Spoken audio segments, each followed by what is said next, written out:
Gran Turismo gets delayed again. But don't worry, Adrian Newey saves the day by providing the game with the ultimate race car. Also, if you illegally download music and get caught, you're f***ed. And Land Rover may have a new version of the Evoque on the way, even before the first version goes on sale. What's up, all you crazy cats?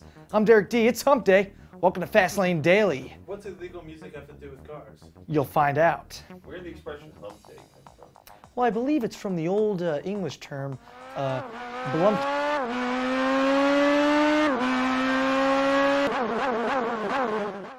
Sad but expected news from Sony's Gran Turismo racing series. The game has been delayed. Again, for how long? Well, we don't know. But it seems everyone has already played it, except for us.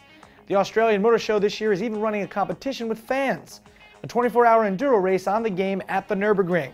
From the latest trailer, the new game will include car damage, rain, snow, and even night stages. Part of the game's development includes the introduction of a few futuristic vehicles. One example is the just-released Red Bull X1, designed by the superstar aerodynamicist Adrian Newey. Adrian is responsible for the current RB6 F1 car that's leading the championship this year with Mark Webber behind the wheel. The X1 is created as the ultimate race car. No rules or regulations holding it back. Its purpose? To be the fastest and best car in the world. When Sebastian Vettel sat down for the first time to drive it, he smashed the F1 record at Suzuka by over 20 seconds. The car is capable of 259 miles per hour thanks to a gas turbine producing 1,500 horsepower and 527 pound-feet of torque. Although the car is completely theoretical, it still has to abide by the laws of physics within the game. You'll be able to drive it, hopefully soon, once Gran Turismo comes out. Or by our calculations, it's going to be around 2016. Yeah. And don't illegally download music. Why, you ask? Well, because you may have to sell your 1970 Mustang with a 351 Windsor V8 and a drag setup to pay back the record companies. Yeah. We found this story via jalopnik.com and figured it was worth mentioning. Shane Comagese, I believe that's how you say his last name, downloaded some music from the file sharing service Kazaa, never thinking twice about it, until he got a huge legal packet from the RIAA, Recording Industry Association of America, demanding a check for $4,250 or he'll be sued for $750 per song, which comes out to almost $1.5 million. Yeah, terrible.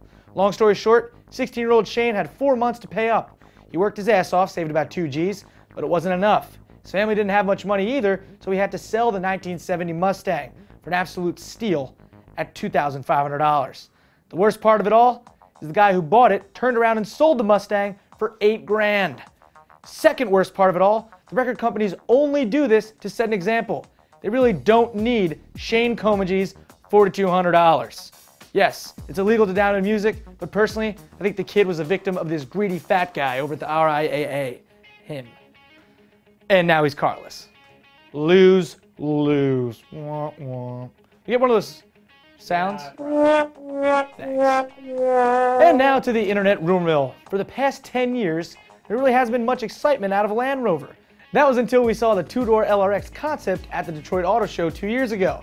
We know the LRX has its production name, the Evoque, and it will arrive here in the US late 2011 as a 2012 model. Production will take place in Halewood, UK, and we could even see a hybrid diesel powertrain. But new spy shots suggest that the two-door model won't be the only version. Yeah, these photos from the Nürburgring suggest a 5-door model may be on the way, minus the electric yellow camouflage, of course.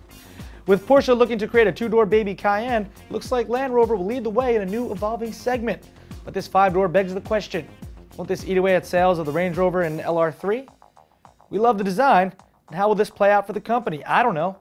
Leave a comment and tell us, because we all know commenters know it all. So let us know down there, because you guys are always right. By the way, over 2,000 comments on Monday's episode. Pretty awesome. Oh, and you ever wonder what it's like being German and getting pulled over for speeding in the US? Well, for the most part, cops will be cool with you. But if you get pulled over by this guy, you may end up getting violated. Roll it. This ain't the Autobahn. Do you understand that? I got that, sir. You know what happens to nice little boys like you that have to go to jail for reckless driving? Ass will be hurting for a month. Man, what a dick. Right? Yeah. Jeez. Well, that about does it for Fast Lane Daily today. It's Hump Day. Ian, who's the Hump Day Girl of the Week? This one. Oh, very nice. I like it. You put it back here again? Yeah, why not? Honk, honk, honk, honk, honk, honk, honk. Honk, honk. Rub down. Ah, I love it, especially this area. Goodbye. These photos from the Nürburgring suggest a five-door, what am I saying? Five-door. Well, I believe it's from the old English term, Blumpkin Day.